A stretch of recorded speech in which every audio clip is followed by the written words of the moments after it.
ni kwamba Anna pamoja na Bill wameweza kuzungumza kwa namna yao, ambapo wamezungumzia juu ya lile swala la Frank kuweza kumtaja ama kuweza kumwambia Bill kwamba yeye litapofika swala la pesa, hususan zile fedha za urithi, basi yeye hataweza kumsikiliza yoyote na itawezekana kama atawageuka wote. Basi mara baada ya kulifahamu hilo, Anna akamchukua Bill na wakamwendea moja kwa moja Frank ambaye alikuwa na Thomas, na mara baada ya kufika hapo basi mazozano yakaanza kwamba inawezekanaje Frank anakuwa ni binafsi kiasi hicho, anakuwa hajali hata afya ya baba yake na nini. Basi ukawa na varangati limeibuka pale mpaka Anna akataka kumpiga kaka yake Frank, lakini wakati akitaka kufanya hivyo Thomas akamzuia na wakasema kwamba swala hilo wakalizungumze sehemu nyingine haraka iwezekanavyo. Basi wakatoka, lakini wakati wakitoka wakakutana na daktari ambaye alikuwa akimuuguza baba yao, ambapo daktari huyo akawaeleza juu ya hali ya baba yao kuwa bado ni mbaya na hakuna kitu kilichobadilika. Basi kusikia vile ikabidi tu waondoke na kuendelea na shughuli zao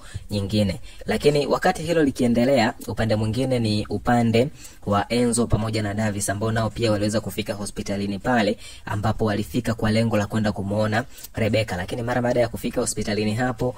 Davis akawa anakataa, hataki tena kwenda kumuona Rebecca, na mwisho Enzo akamwambia kwamba kama hutaki kumuona Rebecca basi ni bora tu uondoke, kwa sababu ukiendelea kukaa hapa basi Patrick atakukuta na ataona ni kama vile unaleta mzaha juu ya swala hili. Basi Davis akawa analeta ujuaji wake pale, lakini wakati akileta ujuaji wake hapo Patrick akaweza kufika katika eneo hilo, na mara baada ya kuwasili hakusema neno lolote zaidi ya kusalimiana nao akiwa na mke wake Regina, lakini hakusema neno jingine zaidi hadi pale ambapo Regina alisema kwamba yeye anahitaji kwenda kufanya kazi ama anaenda kazini kwake. Basi Patrick akamruhusu, akawa